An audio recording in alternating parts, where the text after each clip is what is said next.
Hola, hola, mi nombre es Aline Gallegos. Estudio Ciencias de la Comunicación y les voy a explicar qué es la viabilidad de los proyectos. Es el análisis detallado de un proyecto planificado. Incluye un análisis financiero, económico, técnico, legal e institucional. Su objetivo es proporcionar toda la información necesaria para verificar si el proyecto tiene la base adecuada para su ejecución. El estudio debe brindar todos los datos necesarios para tomar una decisión de inversión, tanto al inversionista como a la institución financiera, que evalúa la inversión con base en el mismo. Pero, ¿sabes cómo se consigue hacer un proyecto viable?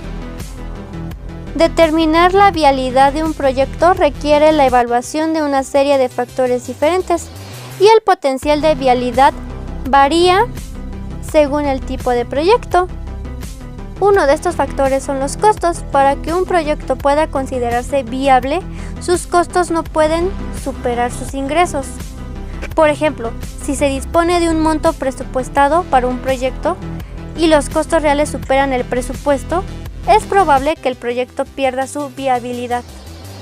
Otro factor que se debe tomar en cuenta para que un proyecto sea viable es el tiempo.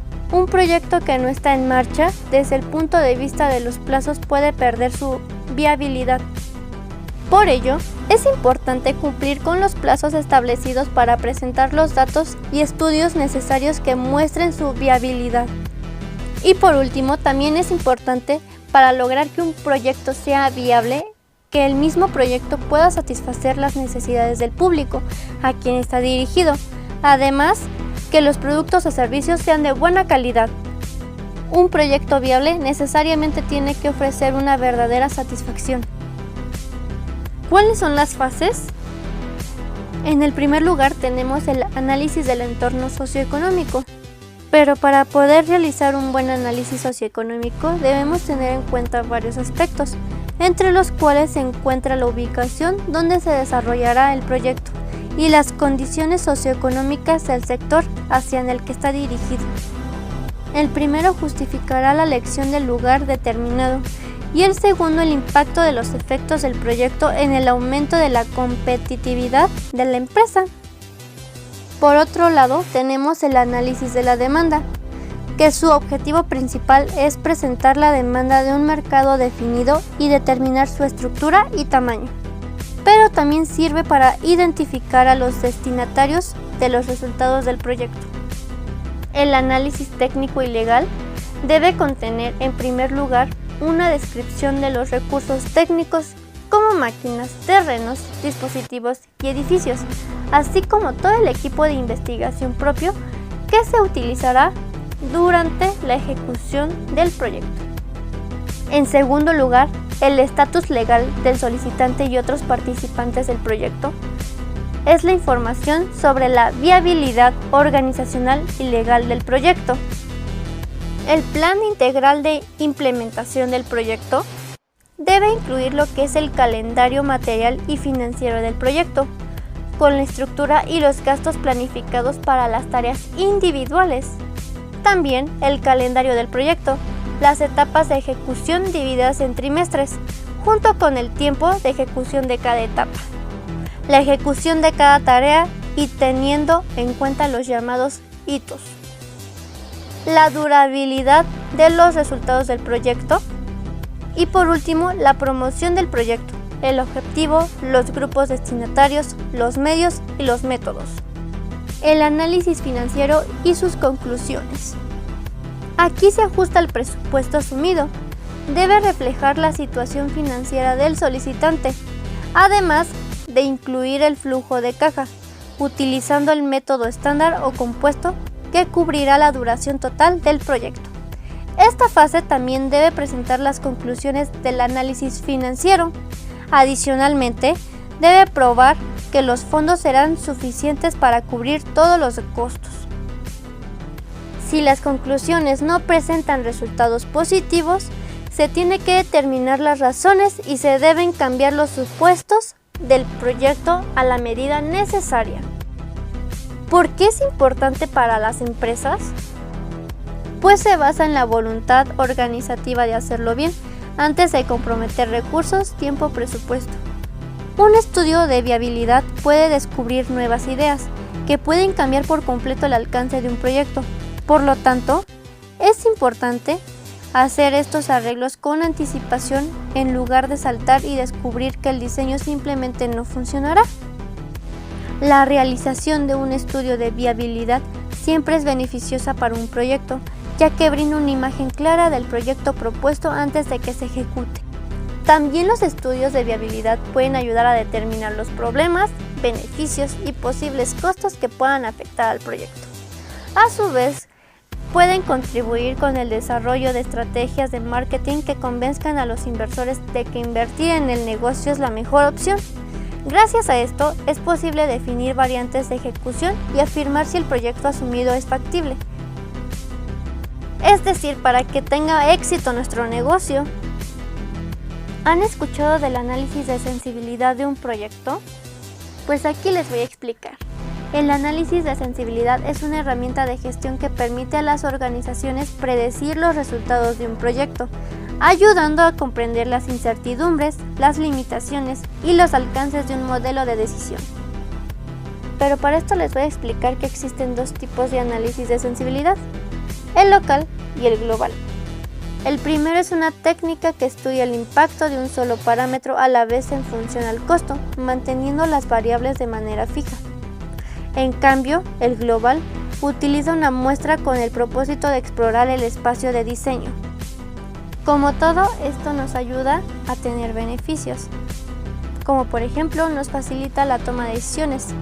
El análisis de sensibilidad da como resultado el pronóstico respaldados por datos. Cuando se consideran todas las variables y se analizan todos los resultados, le resulta más sencillo a la gerencia tomar una decisión de inversión. Por lo tanto, es una herramienta extremadamente útil para planificación futura de la empresa. También el control de calidad nos es útil, ya que con esto, el análisis de la sensibilidad, las compañías pueden determinar aquellos procesos que no están permitiendo la creación de un producto útil e impiden el alcance de los objetivos. Determina aquellos errores a tiempo que ayudará a crear mejores productos a menor tiempo, lo que puede generar en el futuro una mayor diversificación. La mejor asignación de recursos permite identificar las áreas fuertes y débiles para la planificación de un proyecto, que a su vez mide su posible impacto en los resultados, y esto permite que las organizaciones puedan dirigir mejor los recursos variables que más apoyo necesitan.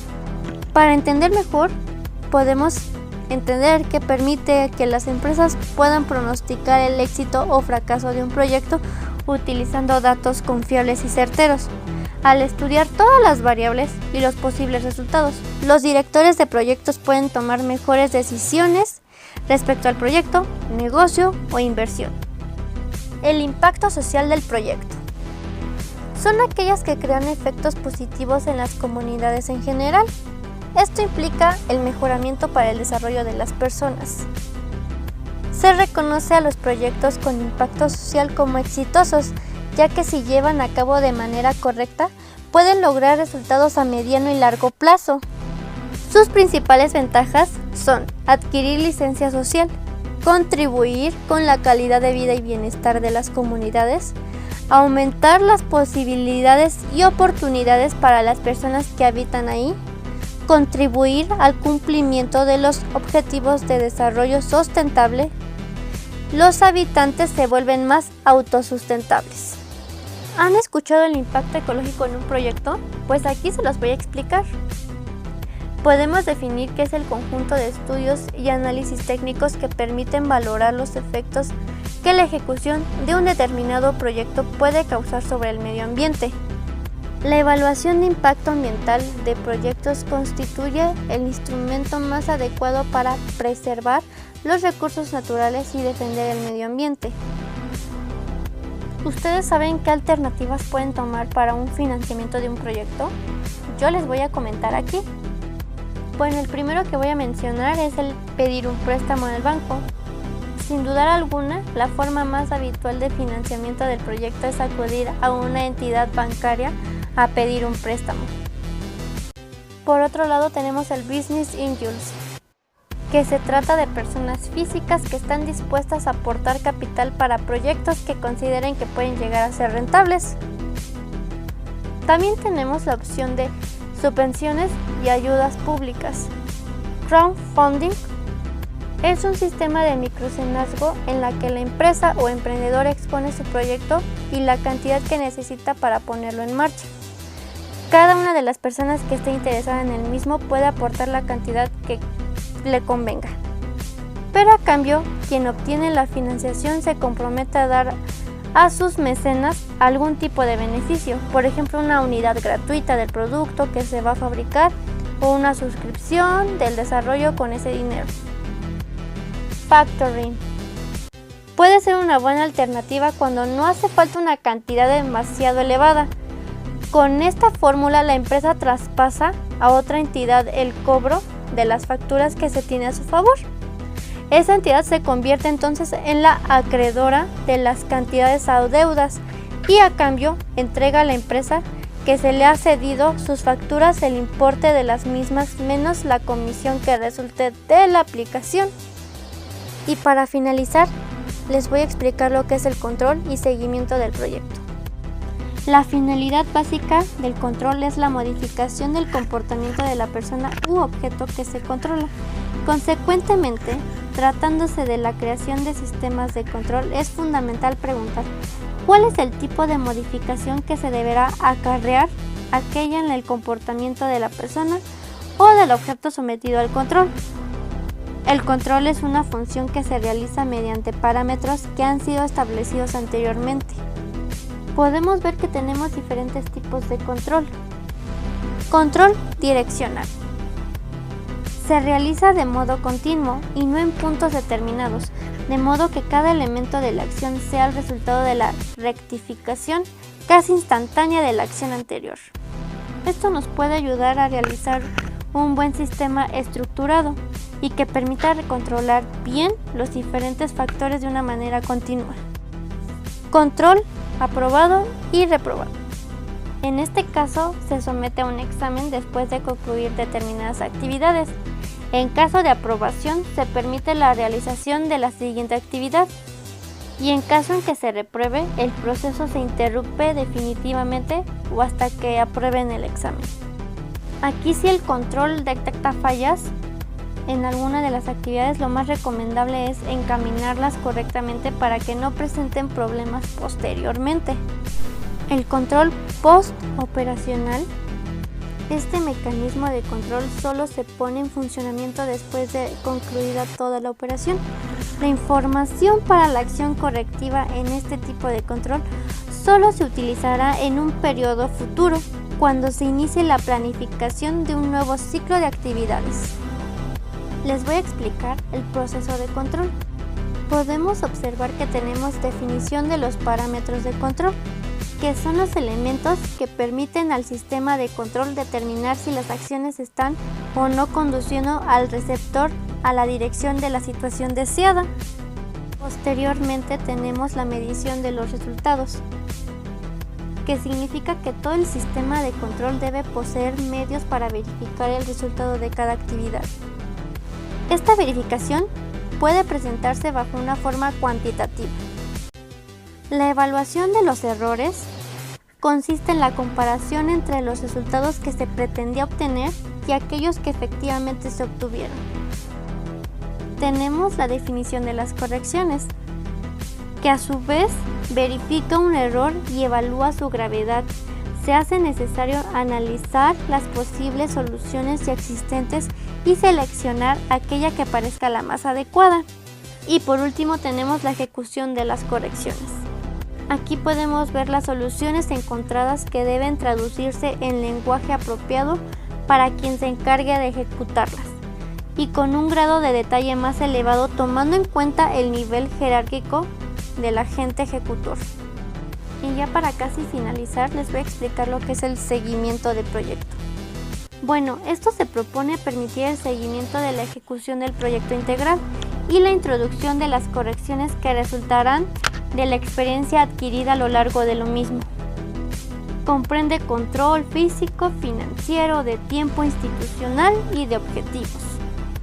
Y como dijo mi ex, hasta aquí llegamos. Espero que les haya gustado y que hayan podido aprender un poco de este tema. Y espero que les haya gustado mucho esta presentación. Hasta luego.